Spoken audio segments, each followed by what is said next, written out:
So far, we have talked about how photography has developed. By the way, my name is Salim Javed, and I'm an assistant professor. And so far we have talked about we are celebrating World Photography Day. Then we said who are the important people. We started with Aristotle. Then we came to Alhazen. Then we came to different people. Then I was talking about Niap and daguerreotype and how they came together. Niap made the first permanent picture. Daguerre made the process complete because they became partner by year 1829, and Niap died in 1833. By 1839, this process, daguerreotype, was accepted, and after that it was promoted on the world stage, and it was made freely available for rest of the world. Now, after this daguerreotype process, French government awarded Daguerre and Niap's son. Now, this is very important information because, as I just said, that Niap died in 1833, and I'm talking about 1839. But they, awarded Niap's son also because for the process, Niap took a lot of. He was in debt. So when his son was rewarded, he paid all the debt. Now, what is important when we talk about now this daguerreotype is available for rest of the world, and now everybody, because it was given to world as a gift, which was free. I mean, gifts are free. So now the world is ready to experiment. Had there been a patent on photography, we would not have known photography the way we know it today. We would not have. Now, the moment daguerreotype was accepted and it was made available to the world, it came to India also. I'll be talking about some initial Indian photographers, because a lot of time we talk about people and different people, but we do not talk about our contribution in the process. So during the lecture I'll be picking up that also. Now, daguerreotype became popular all over the world. And why it came to India as soon as it was made available? Because India was also a port. So all the literature available, once it was accepted, was sent to all the ports, and India was one of them. This is how photography came to India. And interestingly, we are talking about 1839, and if you remember, some of the early photographs of 1857 revolution, interestingly, there is no photograph that we have of 1857 revolution, but there are two photographs of 1858, and I'll be showing you those photographs during the lecture.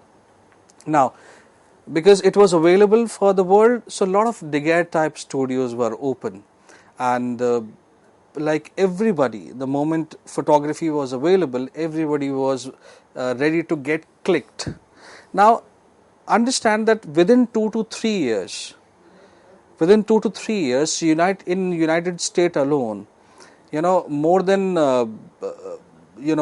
3 million people were photographed, and in spite of superb quality. Now, daguerreotype, there is a system daguerreotype, but there was some problem with daguerreotype also, because it was a technological dead end. Now, what is happening that you are making daguerreotype on a metal plate, and the problem with daguerreotype was that it was positive in itself.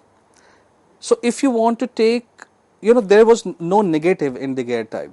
So if you want to make another picture from daguerreotype process, you actually have to click that picture, and then you can have another picture. But there was no negative and positive process, and this was made available, and it was like one of the lacunas of this system. So we required some system which has negative in its process. Interestingly, such a process had already been invented. Now, the next person that comes in frame is William Henry Fox Talbot. Now, when this gentleman got to know about that the world has daguerreotype process, this gentleman runs to Royal Institute of Great Britain and says, look, I have also developed a process. But his presentation was so, it was so hasty that the Royal Institute of Great Britain said, no, no, no, this is not equal to daguerreotype. This is something different. But he was adamant, and he was, frustrated, and he wanted to be the first person to introduce the system. And but something like this never happened, though what he called, and interestingly what we know it today, he was talking about photography. It was daguerreotype process, and he was talking about photography. Although he could, his dream could not be fulfilled, Talbot was still determined to establish his process as wholly independent of daguerreotype. Talbot's first experiment had similar to Wedgwood, where silver chloride and everything was used with camera obscura, but he made his, Talbot made a process which he called calotype, and in that calotype, the plates those were exposed, they were basically became the basic for modern photographic chemistry. Like the paper that he sensitized was exposed only long enough to produce a latent image. Now when I say latent image, basically latent image means that the image is still not clear, it is invisible, which then was chemically developed. Talbot reported that nothing could be seen up till this point, but the picture existed there. Although invisible and by a chemical process, it was made to appear in all its perfection, and his process is known as calotype. Now, Talbot realized the value of having photograph on paper rather than on metal. Now, today we have photographs on paper, so daguerreotype was having it on metal, and it was Talbot who knew that the future of photographs is on paper, not on metal. His image were easily reproducible, the handicap which is there with daguerreotype. So he placed the fully developed negative in contact with another sheet of sensitized paper and exposed both to light, a process known as contact printing today. Now, so there are two. Daguerreotype also has got an advantage, calotype has also got an advantage. Now, daguerreotype, when we talk about daguerreotype, it's the sharpness. It's basically, but it's on metal. When we talk about Talbot, we are talking about, we are having it on paper, and there is a negative also. There is no negative in daguerreotype. When you have Talbot, and when we are talking about calotype, it has got negative also, and you can have it on paper also, what we have today. So, but both of them are independent system. The problem with calotype was, when it was introduced, it was not giving very sharp details, and because it was not giving very sharp details, so people preferred to still stick with daguerreotype. Though technically, if you say the process of developing, if I'll be telling you about the process of developing, how these calotype and how these daguerreotype are developed. Daguerreotype had mercury, and mercury, as you know, if you use it in the process, is basically poisonous. So when you are talking about daguerreotype, though it has got sharpness, everything, but the use of mercury was making the entire process slightly poisonous, and there is only one daguerreotypist is reported to have died because of this process. Now we are talking about after these collodion, after this NIAP, then we have daguerreotype process, then we have Talbot, calotype. Now let's talk about one more process, which is called collodion wet plate process. Now this process, collodion wet plate process, has the combination of daguerreotype also and calotype also. Now what does it mean? Daguerreotype's sharpness and calotype reproducibility. Now, it is basically developed or introduced, I must say, in 1851 until the development of gelatin dry plate, which is about to take 30 more years. Now, it was invented by Frederick Scott Archer and Gustav Lee Gray. Frederick Scott Archer and Gustav Lee Gray. By the end of 1860, it had almost entirely replaced the first practical photographic process, which is daguerreotype. Now, when you talk about like again, it has got processing like the mixture of collodion and potassium, and then you have a mixture of this collodion and potassium iodide was poured onto a glass. Now, imagine that you have to lug an entire dark room. Now, that's the drawback of collodion wet place process. Though it has sharpness, it has reproducibility, but you have to lug the entire dark room when you want to have a picture which need to be developed through collodion wet plate process. Now, imagine that you want to take a picture of Himalaya. Obviously, you have to go there, but imagine that you have to go there with your entire dark room. Now, that is highly inconvenient, and only thoroughly committed people or somebody who is into it can only achieve it. Now, I just for an example, let me tell you why one had to lug all the luggage, all the equipments, chemical, fix them on a cart. Obviously, there were no carts, and you have to take the entire dark room with you. Now, understand the process, and it will tell you why the thing was happening. The mixture of collodion and potassium iodide was poured onto a glass plate. Now, there are two liquids, you are putting that on a glass plate. Okay. Now, whatever liquid you have on this glass plate, okay, fine, in every corner it has gone. So, rest of the liquid is again poured back in the container. So, that is the one process. Then obviously now the exposure time was shortened. Once you take the picture, then it has to go through different chemical processes. So, you need to have tank of those different chemicals also, like it was dipped in a bath of silver nitrate. Then obviously there comes a latent image, again that is developed in pyrogallic acid, and or you can use iron sulfate also. Again, it need to be fixed, it need to be dried, it need to be washed, and then it need to be dried. So, and this entire process has to be done right there on the spot, otherwise you will lose sharpness and reproducibility. Now, this was something which was like that's the only reason that you have to lug everything with you. Now, after this collodion wet plate process, you have because now you have switched from daguerreotype to calotype, then you have this wet plate process. But this wet plate process has got its own advantage, but it requires a lot of practical setup. Now, this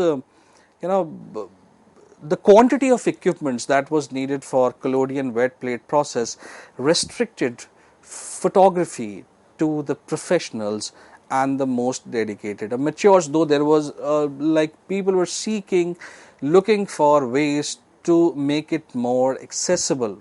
Now, until the invention of photography, we often see remote images of like when you see old photographs, what do you see? What do you and I see? There are people standing and they are being photographed, fine. There was a guy called Roger Fento, and he was, when the war struck, and especially though he captured the Britain war also, but when the American Civil War was struck, and obviously it was not covered by Roger Fento.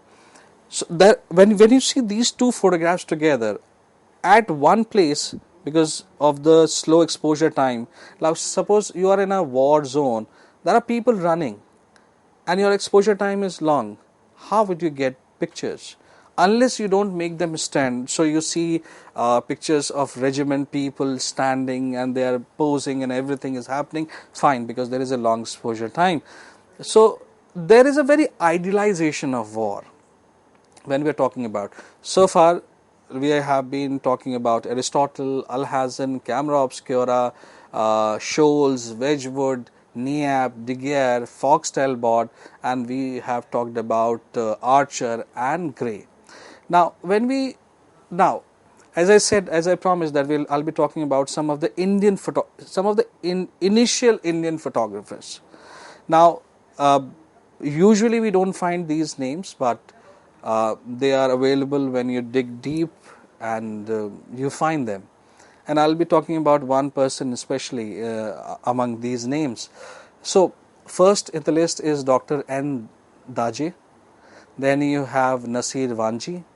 Then you have Ahmad Ali Shah of Lucknow. Then you have Raja Ishwar Chandra Singh. Then you have Shiv Shankar Narayan. Then you have Rajendra Lal Mitra. Then you have Pradyot Kumar Tagore, Ganpat Rao Eskale, S.H. Dag. Then you have C. Eliaswamy. And the last but not the least, Raja Deen Dayal. Now, he's called Raja because that's a title. His actual name is Deen Dayal, but these names, I think these are 11 names in the list. These 11 names can be an eye-opening series when we talk, because we do not get to know about our own photographers. What Raja Deen Dayal has done, what S.H. Dag has done, what Pradyot has done, what Shiv Shankar has done, or what Ahmad Ali has done, or what Daje has done. This can be a beautiful series where we get to know all our old Indian, or rather I would say the legends of early photography in India. Now, after that, obviously, there is an experiment of Edward Muybridge that I talked about when I was talking about the history of cinema, and the bet how Governor of California Leland Stanford put a bet, and the bet was that when the horse is running, do all the four legs of a horse are there in the air or not? That requires fast, to see whether all the legs of horse are there in the air or not requires fast shutter speed. So camera was improving, and this is how they were also moving towards moving camera, and zoopraxiscope and everything was rolling up. And finally he put 12 cameras where 11 cameras worked, and one picture had all the horse leg in the air. And this is how Edward Muybridge proved to the world that you are getting a particular piece from time and you are proving your point. Now, another person which is very important in this entire process is George Eastman. Now, George Eastman was a clerk in in New York, and before him a lot of people tried to fix. A lot of people wanted to produce a gelatin base film strip, but no one was able to do it. It was George Eastman who commercially produced it. So he lot of experimented and everything, and the result was a roll of paper coated with a thin gelatin emulsion. Now the problem with this thin gelatin emulsion was that when you are using it and removing the strip, it sometimes used to get stretched. Now what he did, he introduced Kodak camera, if you remember. Before that it was only for those people who were technically acquainted with the process. So it was only for professional. But when Kodak came, it was available for all. Now what was happening, that they started giving cameras with the 50 feet roll, which is like good for 100 pictures. You click the photographs, you you complete your 100. If you remember, there used to be numbers. Okay, now you have 34, 35, 36, and all that. The earlier one used to have 50 feet, and it was for 100 films. So once you have taken the picture, give it to Kodak and say, fine, we have taken the picture. Now you develop the picture, load a new film and give it back to us. The punchline that Kodak was, with which Kodak was promoting, you press the button and we do the rest. So you take our camera, which is fully loaded, you go to a scene, you click the picture. When your 100 frames are exhausted, give that camera with that film to us. We will open it, we will develop it, we will give you the print, we will reload the film, and we will give it to you. And this is how camera became popular, and it becomes more accessible. And when I say that we are living in an age where we are surrounded by visual, this particular point, that the camera became accessible. It was no more a property of only professional people. Now anybody who can see a good frame from the viewfinder, this is how you used to click it, and you are as good as anyone else. So the tagline was, you press the button, we do the rest. Now, next big change was 35mm Kodak film roll, which was introduced in 1935, and then in 1948 you have polarized, which was directly producing the positive. There was no negative. So remember that when I was talking about daguerreotype, it was also a positive, and polarized, it was also a positive. So from positive we started, and technically there is a circle where we are reaching to the positive again. Now, this is how it kept on going.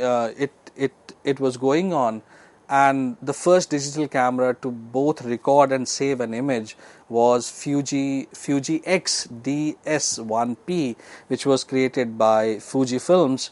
And in 1991, Kodak, we don't see Kodak today, but Kodak unveiled the DCS-100, the first commercially available DSLR.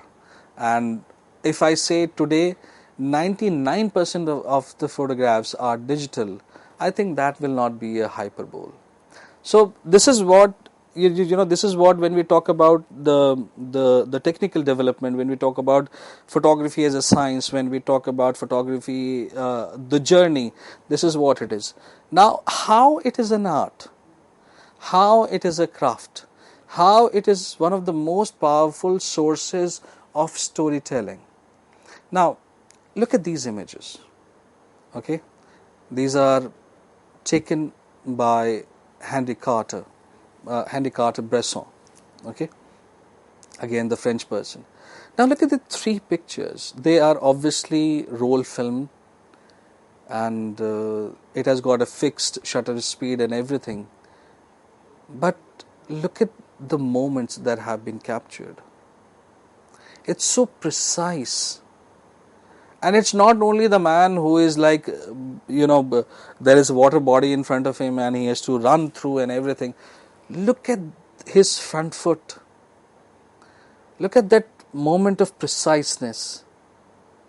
And it's not that like today we click 10 pictures of a moment. It's not that. It's like you just see it through viewfinder, and it is that moment, whether you get a click or you don't get a click. And this is Bresson.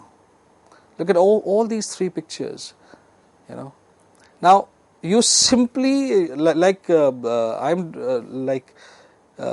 today it is very easy. You put somebody against the green screen, like this man running through water body. You put him against green screen, and you make him walk or jump or freeze that moment. Remove the background and put this background in place. Now this is very easy today, but think of Bresson, how he must have taken. And this is like those who know about photography, they know about Bresson, they know about these moments. He is giving you stories. I mean, look at these stairs. They are meandering. And this person is also going through that meander. Now, sometime when I was learning, like when I was in college, I was told that you do not block a photo. But look at this, everything is leading to to it's ending on the left side of the frame, but still there is something that maybe it is visually ending, but the journey continues. And look at this, the girl who is trying to climb the wall.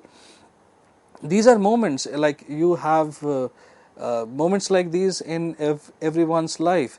They are precise, and like you are there to click it, and you are so ready to click it also. Like sometime when you are going through in your car and you see it is a good picture, but because you are traveling in a car and it will take time for you to take out your phone. Forget that you have to take a manual camera or a digital camera. You have to take out a phone. By the time you take out a phone, that image is gone. And Besson is there. He's waiting for the moment, something interesting to happen within the frame.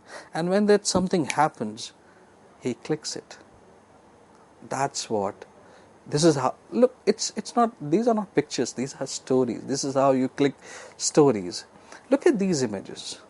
The first one is again the lady is jumping again. The water body is like it gives you a different dimension. So he is like in love with this reflection also. So it is not only the person and the lady jumping off. It is, look at the shadow also, and look at this picture where like a lot of children are there, especially the young ones, and the above where the partition thing is happening. They are beyond pictures. When you start looking for details, when you start looking for rules, rule of third, golden rule, then you start looking for where they are meeting on the intersection point or not. I mean, it's amazing. I told you to show you one of the pictures. It is from the British Archive. It is 1858. Obviously, there is no official photography at the time when 1857 revolution was taken. But yes, this photograph is of 1858. Now, you have long exposure time. These men hanging may have been swinging. So there were people who holded them like this, made them still, these two corpses. These two corpses, when they became still, they are lifeless in advance. When they became still, then that nobody is moving because exposure time is long. So something like this, these corpses have become still. Now I will look at inhuman process. Like today, if you have a long exposure time, it does not make any difference. Oh yes, earlier used to be long exposure. But look at what long exposure is. It's bringing out animal out of us. That hold the corpse, it is still moving. Please hold it, and these instructions must have gone through. And this picture, where all the people who died in the revolution of 1857, their skeleton is thrown around in the foreground, and this is how. These are the. If you look at the detail, it's from British Library board photograph. So they were like filled in a room. Okay, these are the people who have died. It is their bones and everything. They take out. They spilled it like beans, and this is how this photograph was taken. Look at this picture.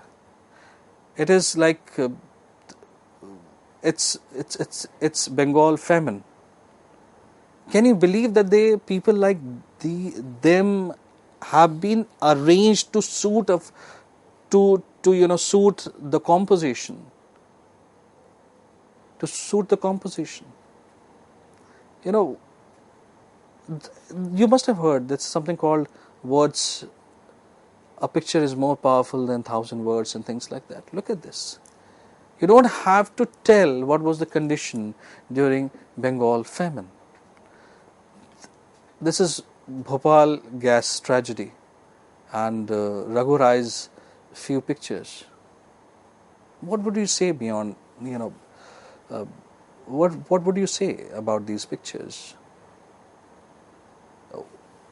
Whose fault was it? What it is?